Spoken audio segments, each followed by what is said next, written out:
Welcome back to Just Scott Brady on BJPen.com. I'm your host, Cole Sheldon. Episode 208 is live ahead of the UFC Vegas event this Saturday. First up, we're going to draw at one half of the main event and Steve Garcia to preview his fight against David Onama. This should be a really fun fight. Steve, kind of a bit surprised by this one, but he's really excited for the main event. He thought he'd get someone a bit higher ranked, but really excited about the opponent. He thinks this should be a fun fight, and he thinks a big win over Onama really sends a statement to the division. And then we close things out talking to Isaac Dulgarian to preview his fight against the undefeated Yadir Daval. Isaac, obviously it's been a while for him. Kind of talked about the layoff, what kind of was the reason for it. We haven't seen him fight since last September, but he's excited to get back in there, put on a statement, and beat an undefeated prospect to really show that he should get a rank at 45. But be sure to share the show, subscribe, and tune in next week for another episode of Just Grab Radio. All right, we're joined by UFC featherweight Steve Garcia, who's back next year on November 1st. Steve, how's it going, man? I'm doing good, man. Just enjoying my Friday, man. How are you? I'm doing well. We'll just kind of get right into it. I am kind of surprised. This is the fight for you. I thought after beating Calvin, you'd get a top 10 guy. Were you kind of surprised that it was David Onama for you next after that last fight? It doesn't shock me, but when you want someone a little bit higher in the rankings, you know what I mean. I typically don't get what I want, so in a way, I did this time. So it was kind of cool as far as like getting a main event spot, but I wasn't expecting Onama to be the choice, I guess you could say. But it's all good. Yeah, it is what it is. I guess the bright side is main event. Was that pretty cool when you found out you'd be headlining the card? Yeah, man, I was stoked. I was definitely stoked. I just finished up wrestling and then I got the call and they offered it to me. I was like, yeah, dude, of course. Like I'm not gonna turn that down. What's it mean for you? It's been a long time coming for you. It's kind of been a slow trek for you. It's hard to get these big fights or kind of these top spots. For you to get your name on the poster, the main event. What's that mean to you? That's something that's kind of like surreal to me. So like in my garage, I have like a whole gym in there, and I have all the posters I've pretty much participated in around the whole wall. And I always told my dad, I was like, I'm gonna get one with my face on it though. I was like, because all these are everybody else, but I want one with me. And here we are. You know what I mean? So it's a blessing. Was this about the time frame you thought, July to early November? Or was this a bit later, earlier than what you thought, or kind of?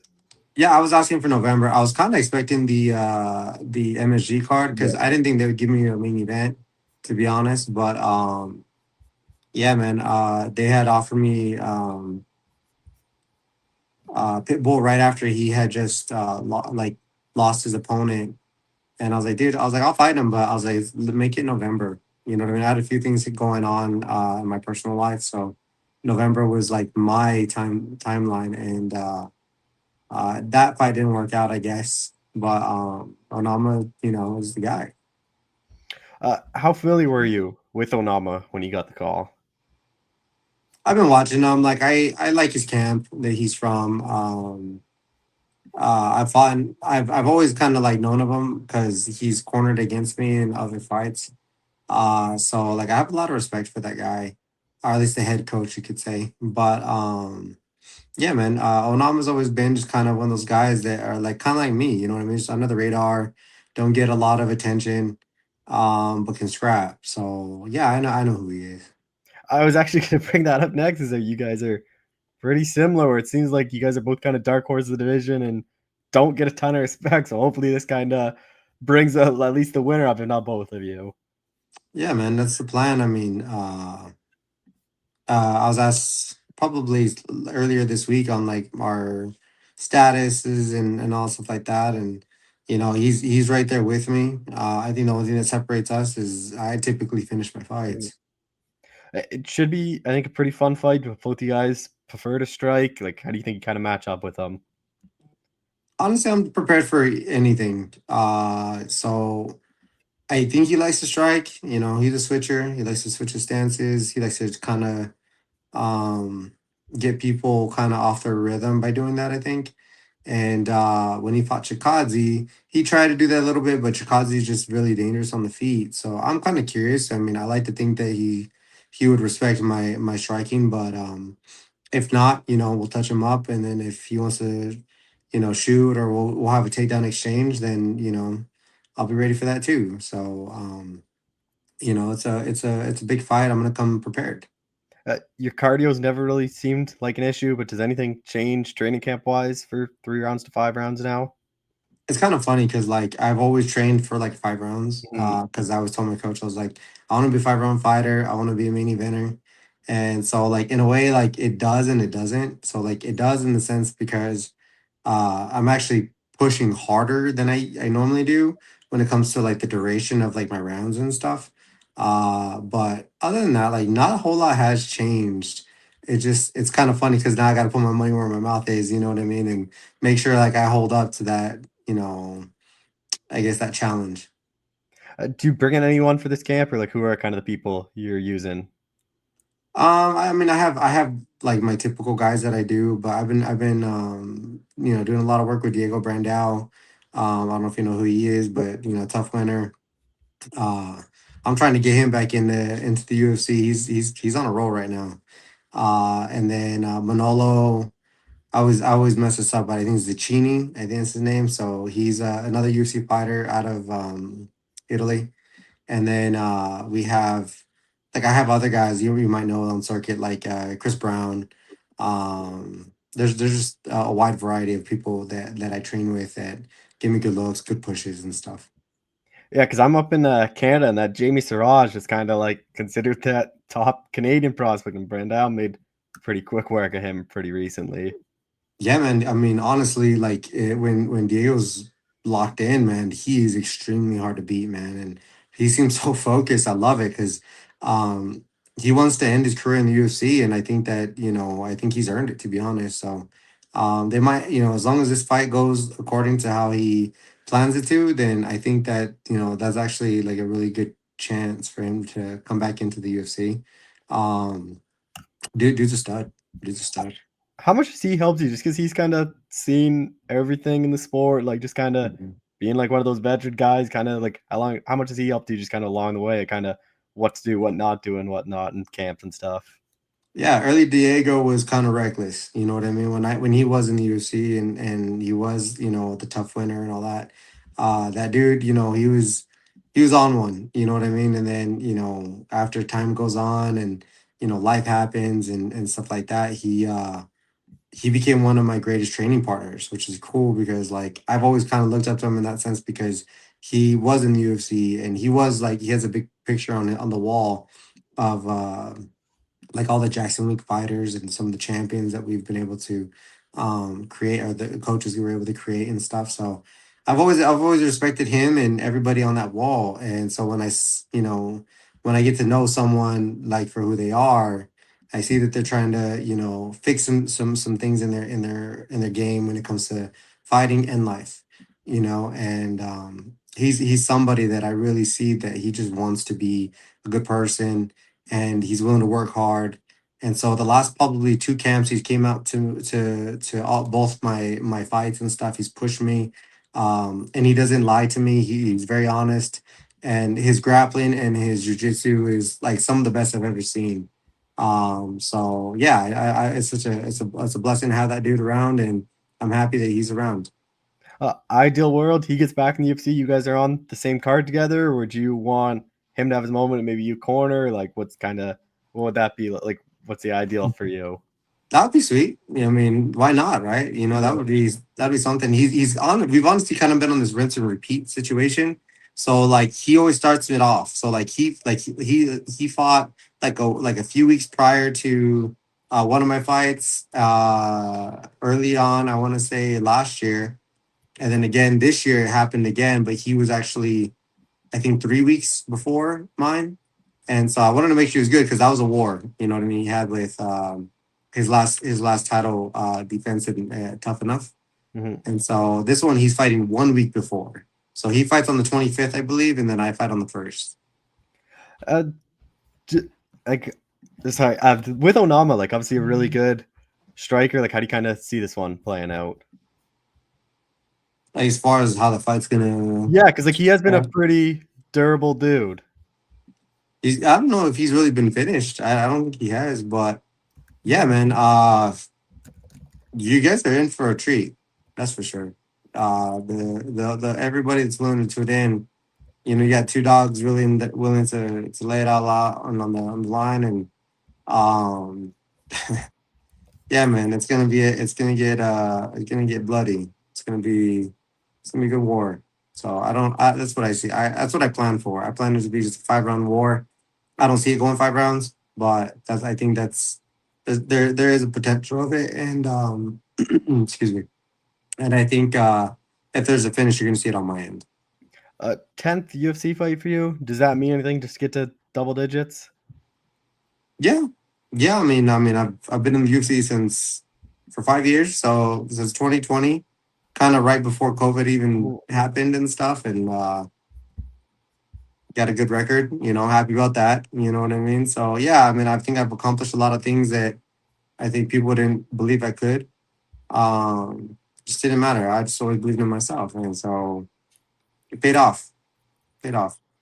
Do you think like a main event spot will finally start getting you that kind of recognition with the win, and like you can start trying to get those like top 10 opponents that you've been calling for? Or do you still think like you're gonna have a hard time? You can only hope, but knowing my luck, probably not.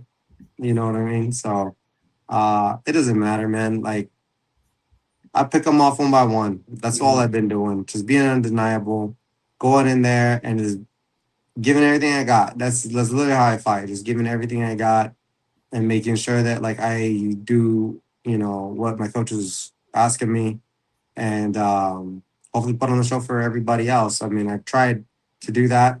I'm kind of turning into this like apex king over here that just keeps fighting there. But at the end of the day, my pay don't change. You know what I mean? So around the crowd, no crowd, backyard, in the bathroom, all the same.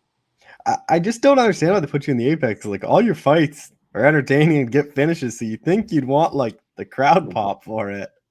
I would love a crowd. When I fought Cater, I had a crowd, and it sucks because like the crowd doesn't know me. Yeah. You know what I mean? They don't get to know me. So like when I fought Cater, I actually had a lot of like new like oncoming fans. They're like, dude, like you're crazy. Like why haven't I heard of you? And I was like, I've been tucked away at the Apex. I don't know. Um I don't make that call. You know what I mean? They just tell me where I'm fighting, who I'm fighting, and if I accept or not. And so that's how my career has always gone. And for me, I always prefer to stay in the States. I love being in the States, but I don't know if that's kind of worked against me or not. But at the end of the day, I want to fight here in the States, and I'd love to fight in different venues. You know what I mean? I really wanted that Madison Square Garden one because that's just such an iconic arena, and that's on my bucket list. So I thought there was a chance, but it's okay. What do you think a win here does for you in the division then?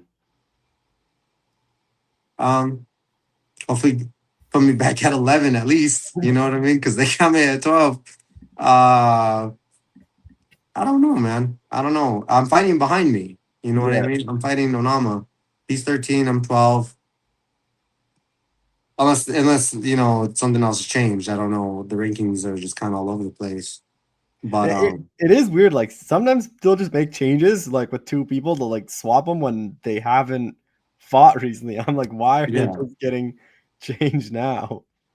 It doesn't make sense to me. It don't make sense to me. But it sucks that like we're kind of dependent on it because that's kind of who shows like who's closest to getting the title. But then you had like Gene Silva fighting Lopez, who was number 1 or 2, and he lost, and then he's calling out like who's he calling out? He called out like four or 5 or something like that, and I'm like, bro, you just got knocked out. I was like, maybe fight someone like right. I don't know where he's at now. I think he's like 10 or something.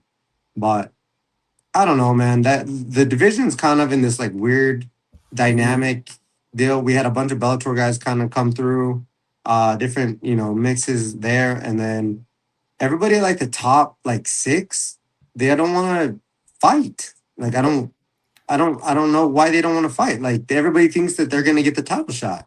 I'm like, bro, you only one gets the title shot, so maybe you need to make another argument on why you're cementing that status. You know what I mean? Like Aljo's calling for it, Leon was calling for it. I know Pico was probably in the mix when they were matched up.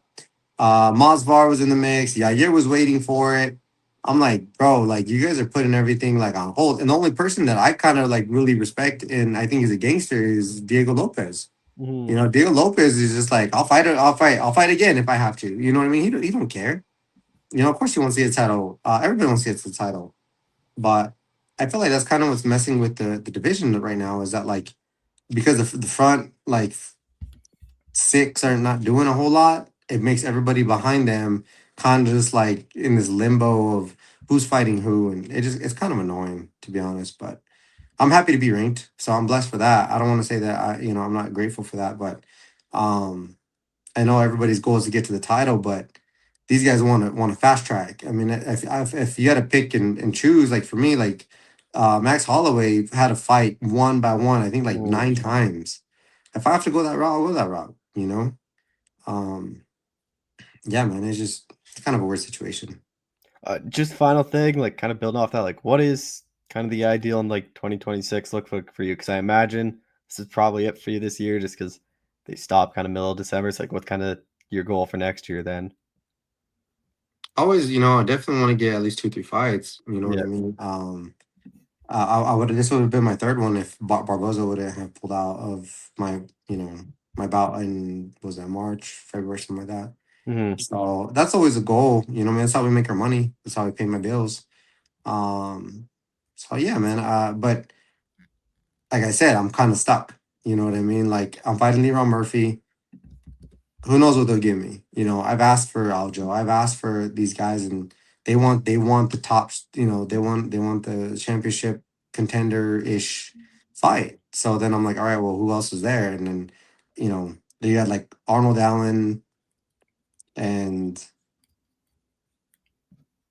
Emmett and Zalal just fought. You know what I Mm-hmm. mean? So like, there's potential for other matchups at the beginning of the year that I think that they would probably give me. So those would probably be good fun, like main events too. You know what I mean? And a fight with Emmett or a fight with Zalal or a fight with just Aljo. I don't know. Just bro, I like you're talking to a guy who just doesn't care. You Yeah, know what I mean? I've talked to you a bunch. It's always like I don't think you ever say no. I think it's just kind of whatever Yeah. they give you. Like I mean, and if you want to be the best, you got to beat them all. Mm. You know what I mean? Like they want to pick and choose and they just want to hold the strap, even if it's just one time. And I totally understand that. That's the goal.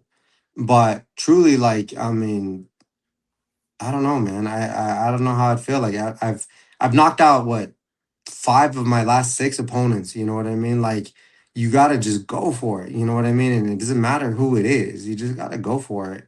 And do some styles like match up, with yours probably the best? No, they don't. People like, oh well, you're scared to fight Aljo. I was like, I'm not scared to fight. I don't fight Aljo. I was like, does his style like favor me? No, it doesn't. He's gonna try to just take me down and try to just be really strong in positions. You know what I mean? That's how he fights. Um, does it mean that like I'm scared to fight? No, no, bring him on. I don't care. You know what I mean? Give me enough time to prepare. You know what I mean? I always ask for a camp, especially with those guys. You know what I mean? Because you have to be ready. You have to be ready. And um, as long as I have enough time to prepare, I can beat anybody in the world. Oh well, Steve, I appreciate the time as always. Thanks so much for doing this again. Thanks, Cole. Appreciate it, buddy. Let's do it. All right, we're done with UFC featherweight. Isaac Dulgarian is back in action here on November 1st. Isaac, how's it going, man? Doing all right, brother. Just finished training for, and now I'm about to head to strength and conditioning. It's been a bit since we saw you. Like, what kind of was the reason for the layoff? No reason I didn't receive a call. I kept asking for fights. I've been ready since January, I'd say. Helping my teammates with camps, just staying ready at all times, and I've been healthy. Just haven't got a fight. Was that surprising for you? Like coming off a good performance, like your last one, getting a finish that they have kind of iced you then? I mean, definitely not ideal. Want to be more active than one fight a year, but it wasn't the worst thing that happened, other than the fact I can't provide for my family without fighting. So I used the time to improve and just kind of master my craft a little bit more, and help my teammates out. We've had some guys do some big things, and I just been happy to be a part of that. Obviously, a full camp for this one. Like, when did you kind of find out you're fighting? So I think it was what, like end of August around. Yeah, it was about 2.5 months from the fight date. So yeah, about 2 months ago. Uh, and your opponent, like, were you familiar at all with him? Yeah. I seen him fight on Dana White's Contender Series because I watch that every week when it's on, and then I seen him fight the guy that he debuted against, Connor Matthews, because he fought Francis Marshall. So it's like a common opponent I was watching. Are you surprised this is the matchup? Like, both you guys seem like higher end prospects of the division. I'm surprised they match you guys up this early in your careers. Man, I don't know. Maybe. I mean, I think they want to test both of us to see what we're about. So, you know, I just signed my second contract with the UFC, so I'm just hoping to go out there, put on a show, and show that I belong once more. And hopefully, I can get fast tracked to another contract. You signed the contract like before this fight or the last one, or when did that happen? Before this fight, when I signed this fight, I signed my second UFC contract. Oh, what's that like for you? Like, obviously getting in the UFC is a big goal, but like getting that second contract is a lot harder than. It's a blessing because it's like less than 1% of people are even going to get in the UFC and then to stick around past that first contract, which is hard because you're kind of struggling. You're early in the MMA career, and a lot of times you don't feel like it's worth it. But then you get to that second contract, you start making a little more money, you start winning fights. You can actually start to change your life now. So I'm super excited for that. Do you bring in anyone, or who are kind of main people you're working with? For my fight. Yeah. I mean, I'm working with all my coaches, Coach Montoya, Coach Busy, and Coach G. And then I've been training with everybody, Jonathan Martinez, Chris Gutierrez, David Onama, all these guys out here. And we've got plenty of partners, plenty of looks. So it's been really good. I've got to train with Sandhagen a couple times before his fight with Marab.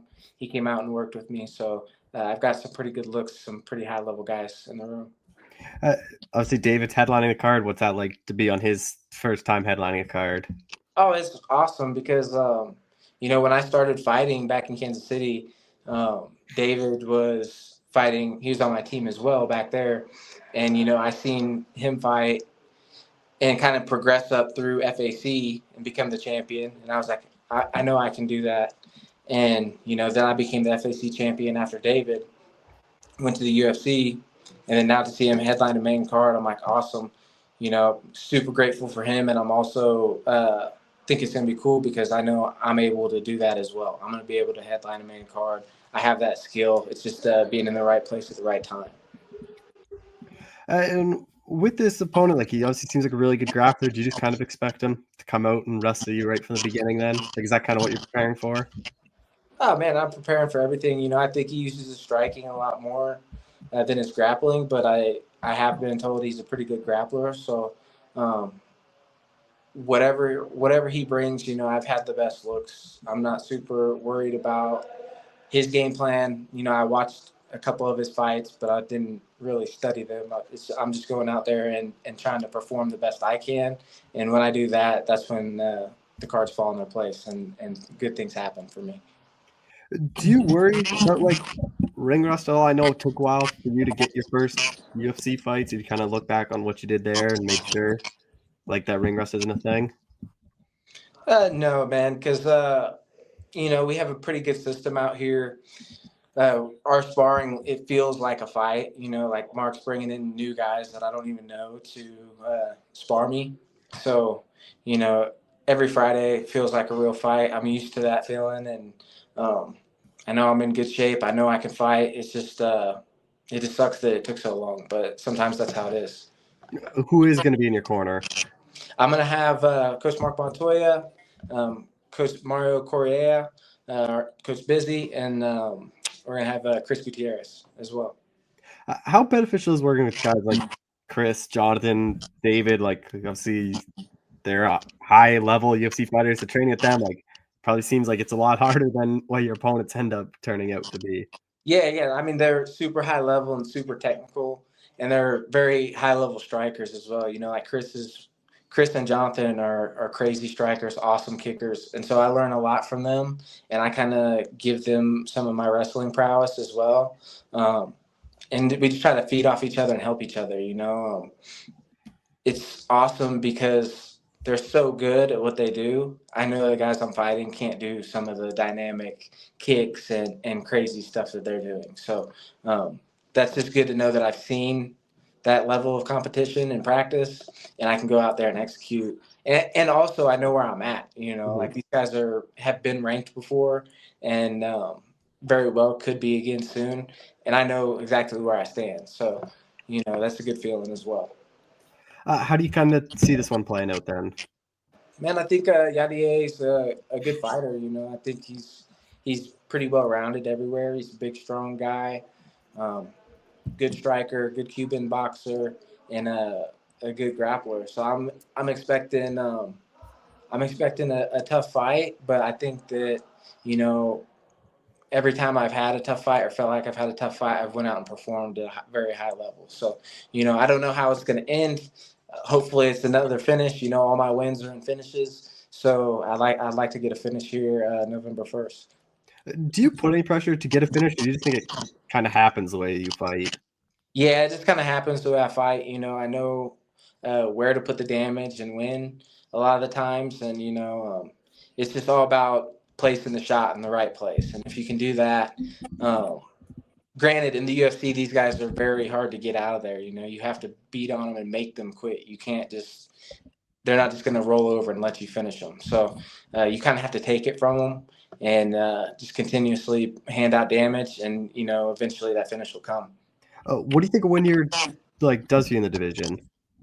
Oh man, I think a win does great because one, it's a first win on my new contract, and then two, like you said earlier, the UFC, we're both two high-level prospects, and so they're going to try to push one of us, And I think a win here might get the UFC to give me that little bit of push to get my name out there a little bit, I imagine this is probably it for you this year. Would you maybe are you not kind of ruling out maybe sneaking one more in if it's a quick fight? No, if I get out healthy and have no injuries and everything, I'd love to get back in probably January, February. Be perfect. What is kind of the goal then going forward? Imagine being a lot more active than you were this year. Yeah, ideally, because I just turned 29. I'm starting to hit my prime a little bit, getting into the beginning of that. So that's when I really want to start pushing. The good thing is with that time off, I've gained a lot of experience and just time in the cage, training, sparring type deal. So I got in the UFC pretty early. I was 5-0, I think, when I got in the UFC. So. I've been learning on the fly, learning on the job, and it doesn't hurt to have time off as long as you're training. So I don't really necessarily have a camp for my fights. I just continue training the way that I do all year long, which is every day, basically multiple times a day. So really no camp for this. I'm just showing up and performing at a high level. And they got to get you out of the apex. You got to get fighting in front of fans. Yes, please. That's my biggest thing. I really want to fight in front of a crowd. I signed to the UFC because I wanted to fight in front of these crowds of people and feel the adrenaline, feel that feeling. And this will be my fourth fight in the UFC in the Apex. So I'm hoping I can put on a good performance, and give the UFC a reason to put me in a pay-per-view card or anywhere that's in an arena. Well, Isaac, I appreciate the time as always. Thanks so much for doing this again. Yes, sir. Always, brother. Thank you so much. Appreciate it.